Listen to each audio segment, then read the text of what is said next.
Acts chapter 23. Paul looked straight at the Sanhedrin and said, "Brothers, I have lived my life before God in all good conscience to this day." The high priest Ananias ordered those who were standing next to him to strike him on the mouth. Then Paul said to him, "God is going to strike you, you whitewashed wall. You are sitting there judging me according to the law, and yet in violation of the law, are you ordering me to be struck?" Those standing nearby said, "Do you dare revile God's high priest?" "I did not know, brothers, that he was the high priest," replied Paul. "For it is written, 'You must not speak evil of a ruler of your people.'"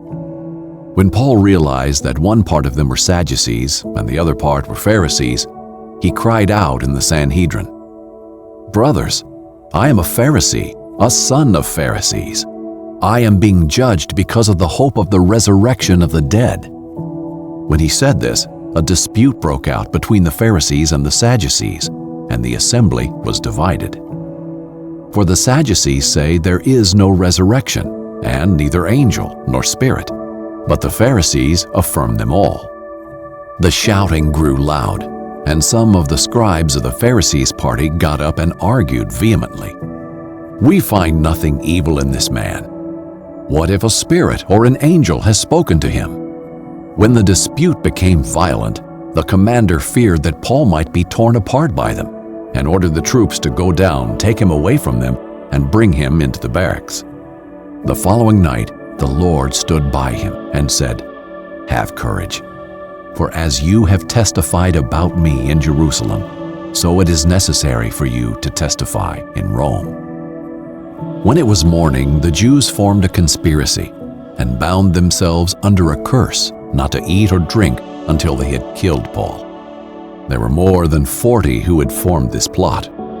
These men went to the chief priests and elders and said, "We have bound ourselves under a solemn curse that we won't eat anything until we have killed Paul.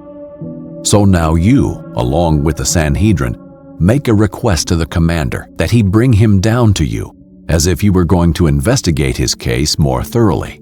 But before he gets near, we are ready to kill him." But the son of Paul's sister, hearing about their ambush, came and entered the barracks and reported it to Paul. Paul called one of the centurions and said, "Take this young man to the commander, because he has something to report to him." So he took him, brought him to the commander and said, "The prisoner Paul called me and asked me to bring this young man to you, because he has something to tell you." The commander took him by the hand, led him aside, and inquired privately, "What is it you have to report to me?"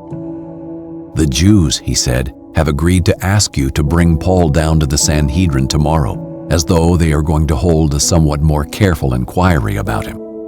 Don't let them persuade you, because there are more than 40 of them lying in ambush, men who have bound themselves under a curse not to eat or drink until they have killed him. Now they are ready, waiting for your consent." So the commander dismissed the young man and instructed him, "Don't tell anyone that you have informed me about this."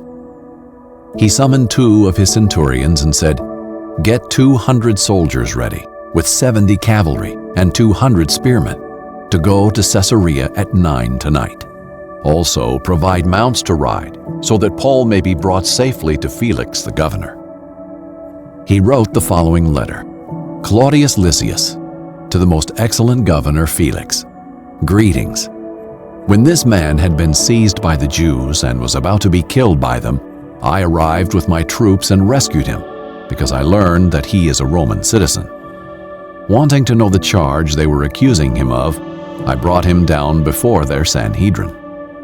I found out that the accusations were concerning questions of their law, and that there was no charge that merited death or imprisonment.